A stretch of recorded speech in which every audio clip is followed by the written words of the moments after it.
Hello, Namato Ratanatayasa. May I pay homage to Triple Zem, the Buddha, Dhamma, and the Sangha. My respect goes to my parents and my teachers. Hello, good evening, everyone. So today is a Monday, the 11th of January 2021. And this is Achan Sujan from Warapanya Meditation Center, Aberdeen, Scotland. So as usual, I'm here with you all tonight, just to be part of this ongoing evening on Dhamma Talk. And thank you everyone for joining me and spare this time.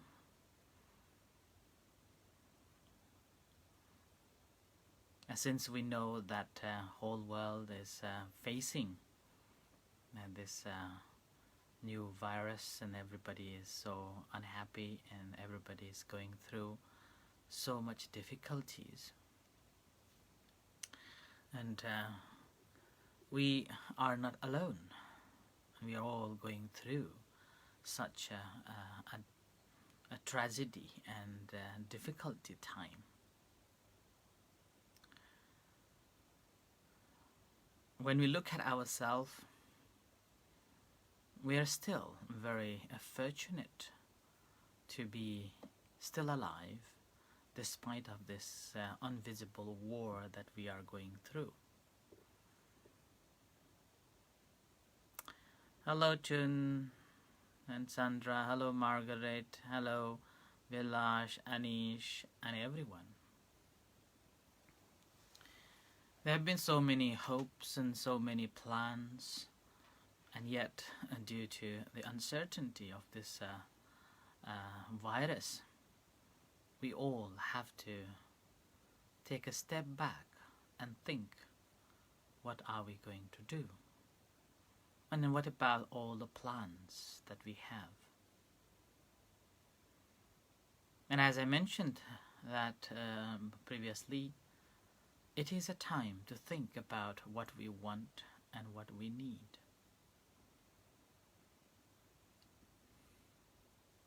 If we are chasing after what we want, then we will not be able to succeed. Whereas if we fulfill our needs, there is always possibility to fulfill our needs.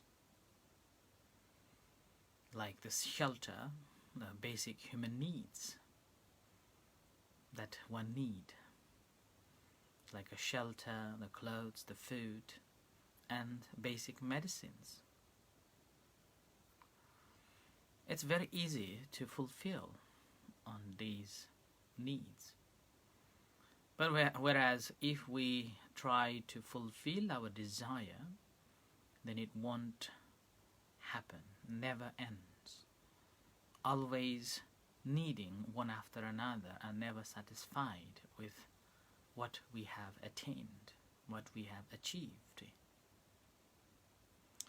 So that's why we always need to be mindful of which direction are we going to.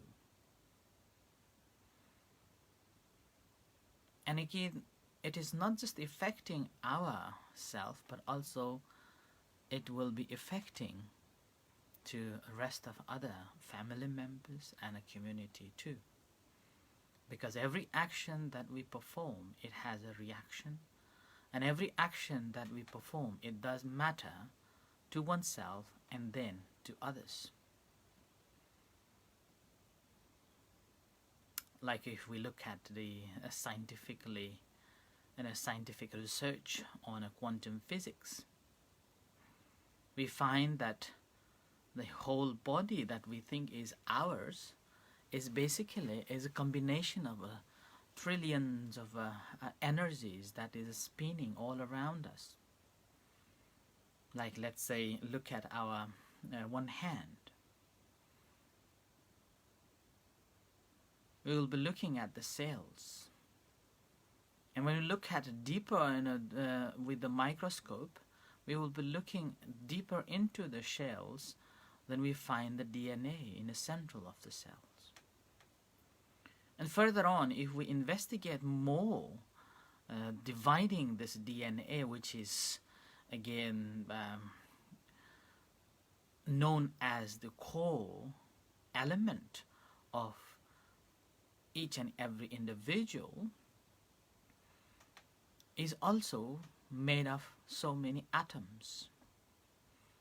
A few months ago, I was reading about the human revolution, and in that human revolution says that one of the researcher said that we all came from a same mother from Africa.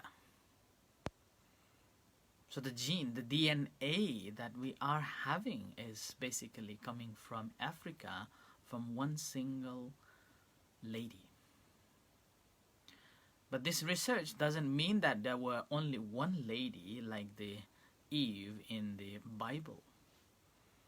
Basically, there were many, but the survival until now, it seems that we are descendant of this lady.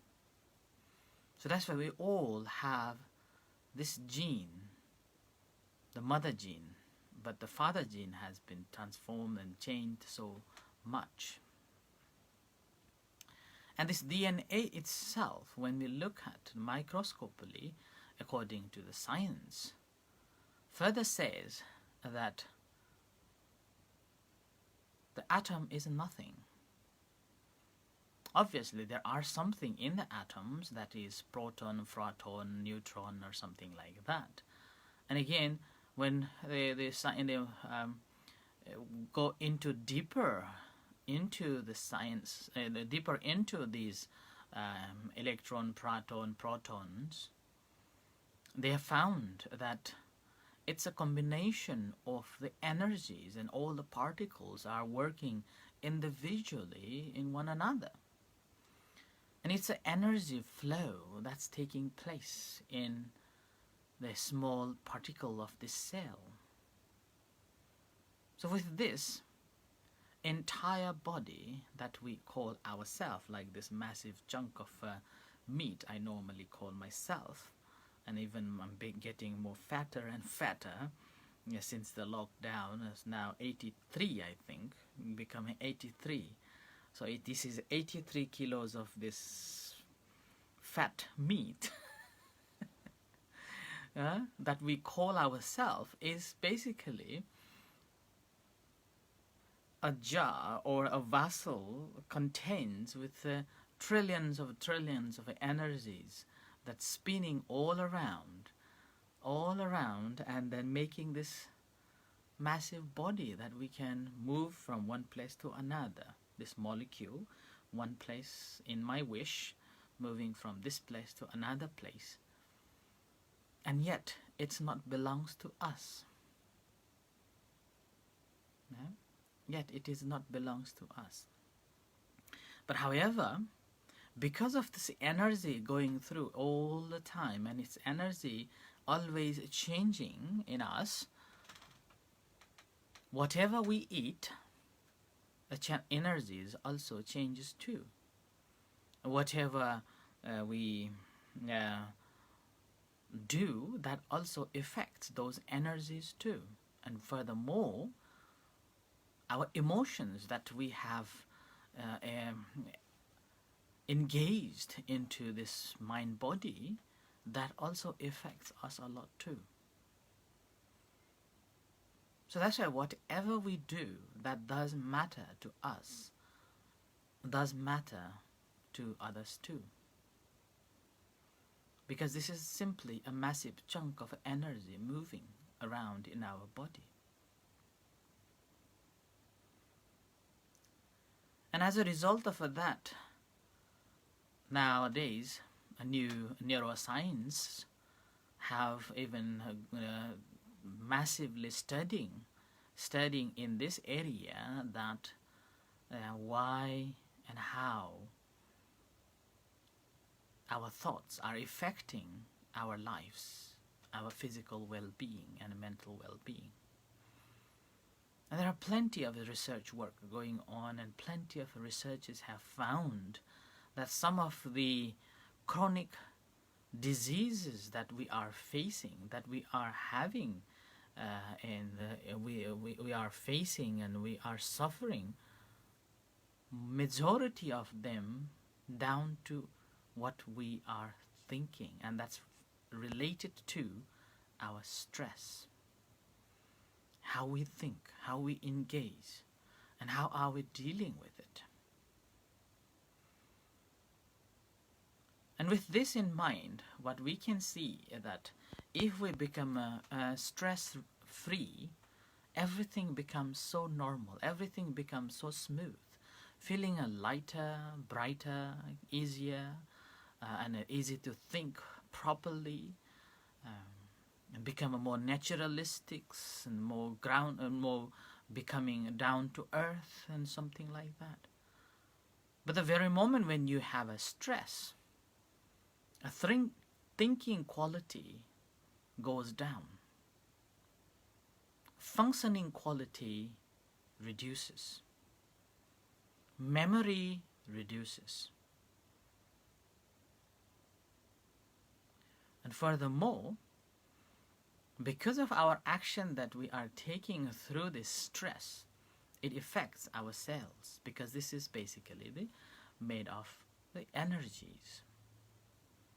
So that's why it doesn't matter what we do or what we speak, and even thinking, it does matter. Now, if you're thinking positive, and if you have a positive mindset, and you have a tendency to let go of any the worries or any unwanted things, and do not take the small things into consideration, then you will be developing the form of energy that will be more productive, positive. And if we are again thinking of even a small things, making it bigger, nonsense into the sense, and then stories after stories, and then we become very stressed with that, then again we are generating negative energies. Now, when we have a toxic feeling or toxic thoughts and toxic environment, then it is creating a toxic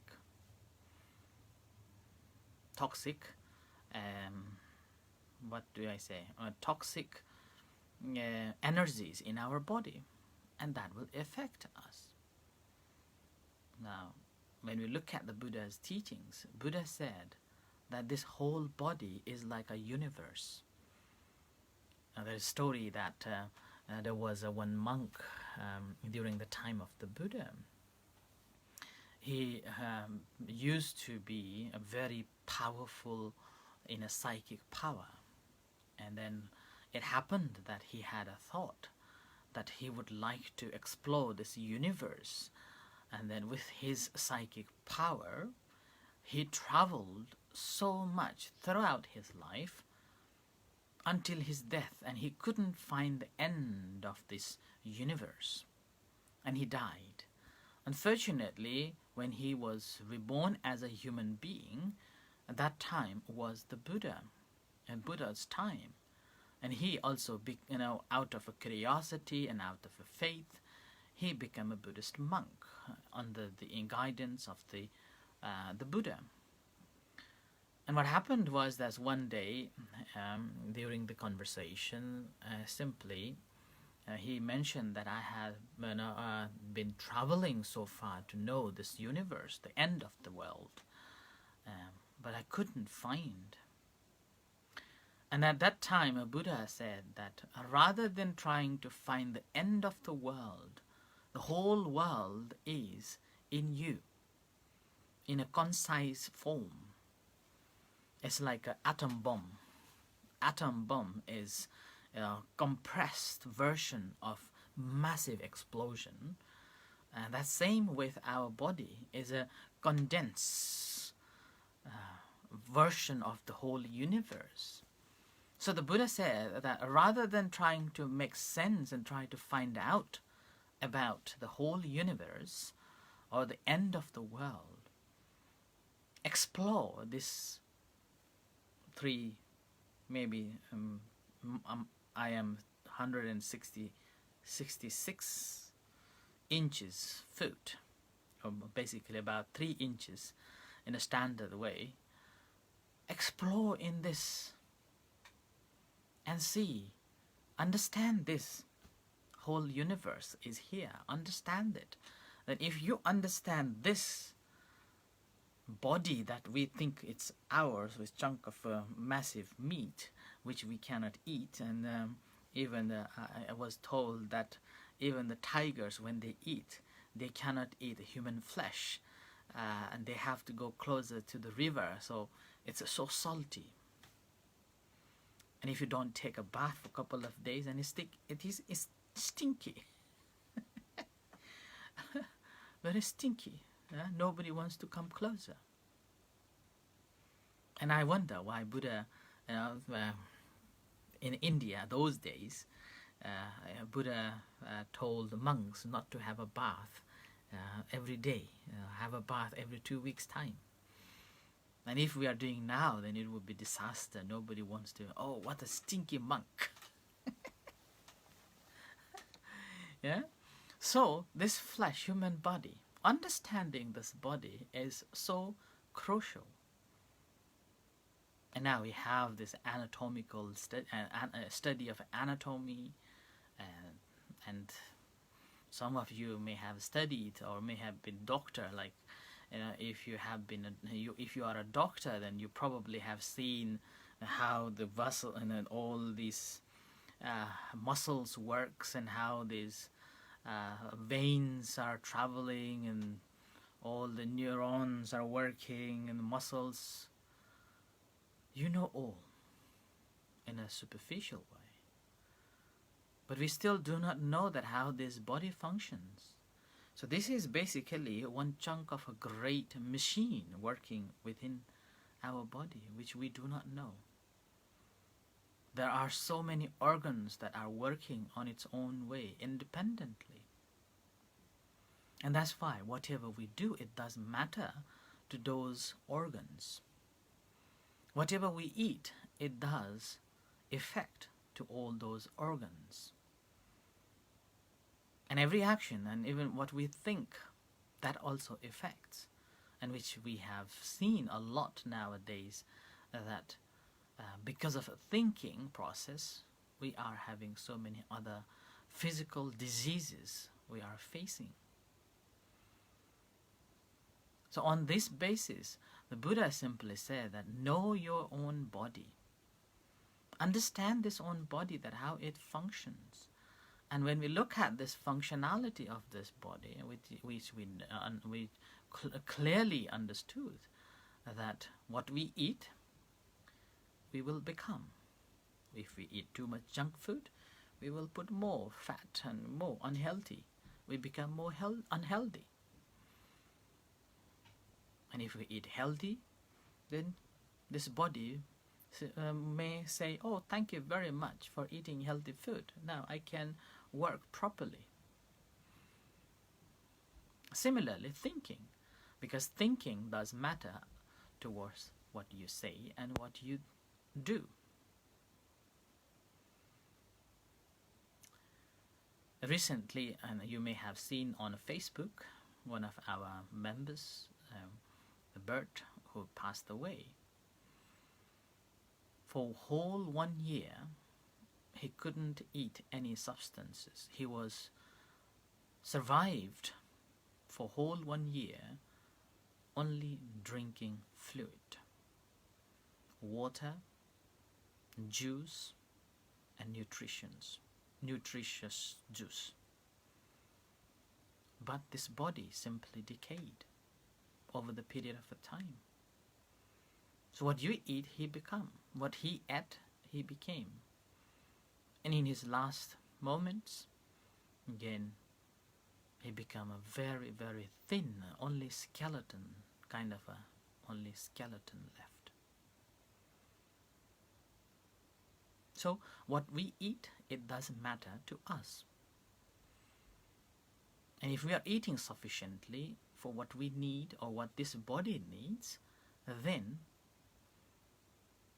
this body will be thanking us and we will be living until its fullest.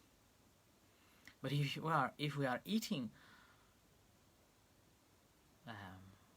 whenever we like and whatever we want, and basically eating all the junk food, or even drinking too much alcohol, then again it brings suffering to us. And speaking also affects a lot too. When you are speaking to someone with angry or with any hidden agendas, then you know that you are first person is the victim before someone is victimized. And whatever you are saying, that affects another person. Whether that is true or false. That's why there are so much bullying going on, whether in different forms. And we have to be mindful of that speech, that how are we speaking. That's why Buddha always inspired or even always taught us that you speak with metta, loving kindness, both in front and at the back. If you're speaking kindly with a compassionate mind and a heart to someone, they can feel it. And not just pretending in front of someone, be kind even at the back of that person. Then what happens is the whole environment just simply changes into a healthy and harmonious. And that energy simply affects our life. It simply affects our way of living. And everything becomes happier. I remember a few days ago I was talking with one of my close friends whom I have known a couple of years.